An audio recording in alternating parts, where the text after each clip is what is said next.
नमस्कार दोस्तों, ज्ञानास में आप सभी का स्वागत है। दोस्तों, मेक इन इंडिया प्रोजेक्ट के तहत बन रहे प्रचंड हेलीकॉप्टर में बड़ा बदलाव किया गया है। यह लड़ाकू हेलीकॉप्टर DIRCM टेक्नोलॉजी से लैस होगा। DIRCM टेक्नोलॉजी यानी direct infrared counter measure system, यह हेलीकॉप्टर का सुरक्षा कवच के रूप में माना जाता है। आगे DIRCM के बारे में विस्तार से जानेंगे। उससे पहले अगर आपने हमारे चैनल को सब्सक्राइब नहीं किया तो सब्सक्राइब करके बेल आइकन दबा दीजिए।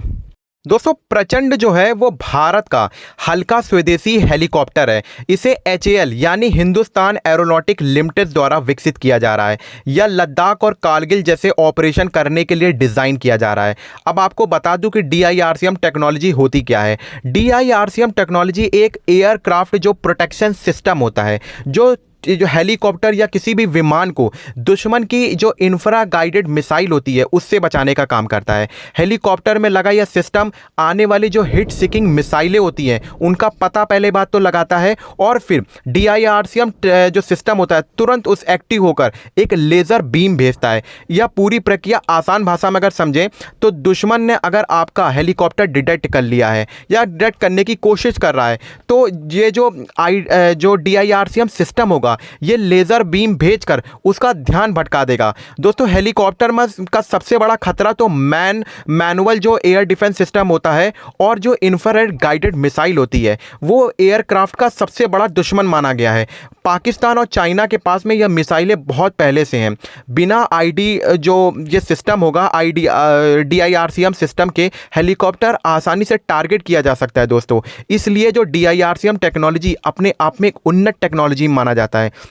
बेसिकली अगर आप इसको इस तरीके से समझ सकते हैं कि भारत के पास में अभी तक ये टेक्नोलॉजी विकसित नहीं हुई थी, लेकिन DRDO और HAL के लगातार प्रयासों से भारत नई नई टेक्नोलॉजी को विकसित कर रहा है। ये जो टेक्नोलॉजी है यह अपने आप में उन्नत टेक्नोलॉजी का एक वो उदाहरण है। अगर आप USA की बात करिए तो USA के पास में नंबर 1 के अगर हेलीकॉप्टर हैं। आप अगर रशिया की बात करते हैं तो रशिया के पास में नंबर 1 का हेलीकॉप्टर है। अगर उसी रेस में चाइना भी चल रहा है, उसी रेस में और भी देश आगे निकल के आ रहे हैं, लेकिन भारत कहीं ना कहीं ये टेक्नोलॉजी में पीछे था। लेकिन अब भारत ने इस टेक्नोलॉजी को बनाकर कहीं ना कहीं दुनिया का ध्यान अपने तरफ आकर्षित किया है कि हम भी नई नई टेक्नोलॉजी बना सकते हैं, हम भी नए नए हथियार विकसित कर सकते हैं। अगर आप भारत को देखें, जिस तरीके से हम लोग स्पेस पे काम कर रहे हैं, हमारा इसरो लगातार नई नई टेक्नोलॉजी को विकसित कर रहा है। और गगनयान, जैसे आपने सुना होगा, गगनयान हम लोगों का चालू हो गया है। जिस तरीके से हम लोगों ने मून पर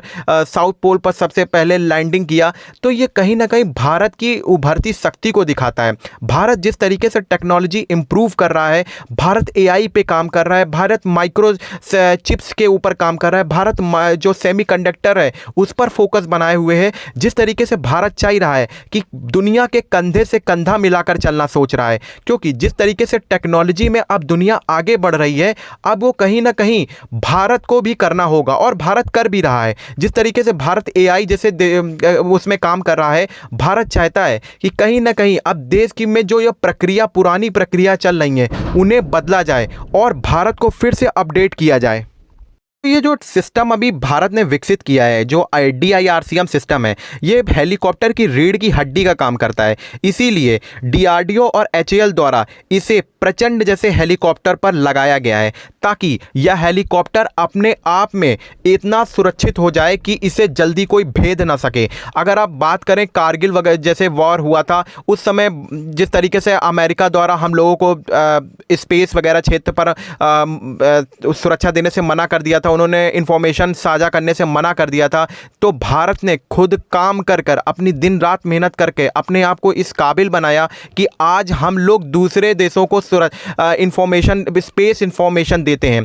तो मुझे लगता है कि भारत कहीं ना कहीं विकसित हो रहा है और ये काम 2014 के बाद में कुछ ज़्यादा तेज़ी से देखने को मिल रहा है। जगह जगह मेट्रो बन रही है, जगह जगह सड़क बन रही है, जगह जगह आप देखोगे नए नए एयरपोर्ट्स बन रहे हैं। ये क्या है? ये सब विकसित भारत की कहीं ना कहीं एक उड़ान उड़ चुकी है और मोदी जी द्वारा लगातार अपने देश को कहीं ना कहीं आगे बढ़ाने की सोचा जा रहा है। अगर आप रशिया की बात करें तो हम लोग रशिया से नए नए इक्विपमेंट की बात कर रहे हैं। अब भारत सिर्फ इक्विपमेंट खरीदता नहीं है, बल्कि वो टेक्नोलॉजी ट्रांसफ़र की भी बात करता है। जिस तरीके से अब बाकी देश भी समझ चुके हैं कि भारत को सिर्फ इक्विपमेंट बेच नहीं सकते, हम उनको एक टेक्नोलॉजी उन्हें टेक्नोलॉजी ट्रांसफ़र भी करनी होगी, तभी भारत उस चीज़ को खरीदेगा। और कहीं ना कहीं ये अच्छा मूव भी है, क्योंकि दूसरी देश की कंपनियां हमें इक्विपमेंट बेच जाती हैं और जब हम ज़रूरत पड़ती है तो हमें उनके आगे गिड़गिड़ाना पड़ता है। फॉर एग्जांपल जैसे अमेरिका का जो G404 इंजन है, जिस तरीके से हम लोगों ने इतने साल पहले इस डील को कर लिया था, लेकिन अमेरिका लगातार इस इंजन को देने पर आनाकानी करता है और हम लोगों के इसीलिए हम लोगों का जो तेजस प्रोग्राम है ये डिले जा रहा है। और मार्क 2 मार्क 3 तो बना लेंगे, लेकिन बगैर इंजन के फाइटर जेट को उड़ाएंगे कैसे? दोस्तों इसी पे काम करने की ज़रूरत है। मुझे लगता है भारत को कहीं ना कहीं अब इंजन पर भी काम करने की ज़रूरत है। जिस तरीके से कावेरी जो इंजन था वो प्रोजेक्ट अभी भी पेंडिंग पड़ा है, उस पर उसने फंडिंग नहीं की जा रही है। अभी कुछ दिनों पहले रन द कावेरी इंजन उसमें एक ट्रेंड चलाया गया था, लेकिन भारत सरकार द्वारा उसमें कुछ ज़्यादा रुचि दिखाई नहीं गई है। मुझे लगता है कि इसमें रुचि दिखाते हुए और इनमें प्राइवेट कंपनियों को आगे आकर ये इंजन पर भारत का सहयोग देना चाहिए, क्योंकि जिस तरीके से भारत उड़ रहा है, उड़ान भरे है, उसमें प्राइवेट क्षेत्र का बहुत बड़ा योगदान होगा। अगर आप प्रचंड की बात करें तो प्रचंड हेलीकॉप्टर अपने आप में एक स्वदेशी और बढ़िया हेलीकॉप्टर है। दोस्तों इसमें हर तरीके की मिसाइलों को लगाया जा सकता है। फॉर एग्जांपल आप इसमें किसी भी एयर टू एयर मिसाइल को लगा सकते हैं, 20 mm का आप इसमें रॉकेट लगा सकते हैं, 70 mm रॉकेट लगा सकते हैं, एंटी टैंक गाइडेड मिसाइल लगा सकते हैं। आप सोच रहे हैं कि इसको किस तरीके से विकसित किया गया है? इसको भारत की ज़रूरतों को के हिसाब से देखते हुए इसे विकसित किया गया है। यह अपने आप में एक बेहतर हेलीकॉप्टर बनके, हम ये नहीं कहेंगे कि ये यूएस से बेहतर होगा, लेकिन ये हमारा खुद का है। अगर ये 19-20 भी होगा तो हमें चलेगा, क्योंकि इसकी टेक्नोलॉजी हमने विकसित की है। अगर युद्ध के क्षेत्र पर अगर ये बिगड़ता है तो हमें यूएस से नहीं काम बोलना पड़ेगा। इसलिए भारत इसमें ज़्यादा जोर दे रहा है कि वो खुद की टेक्नोलॉजी पर ज्यादा काम करे, ताकि उसे दूसरों पर निर्भर कम होना पड़े। अगर हम बात करें हथियारों के क्षेत्र में, हम लोग रशिया से भी अब कहीं ना कहीं कम हथियार लेने लगे हैं। मेक इन इंडिया प्रोजेक्ट को आगे बढ़ा रहे हैं, जिससे कहीं ना कहीं देश की जीडीपी और देश की आत्मनिर्भरता और सुधरेगी। जिस तरीके से भारत लगातार नए नए इक्विपमेंट और नई नई टेक्नोलॉजी में काम कर रहा है, उसके लिए बहुत यूजफुल है।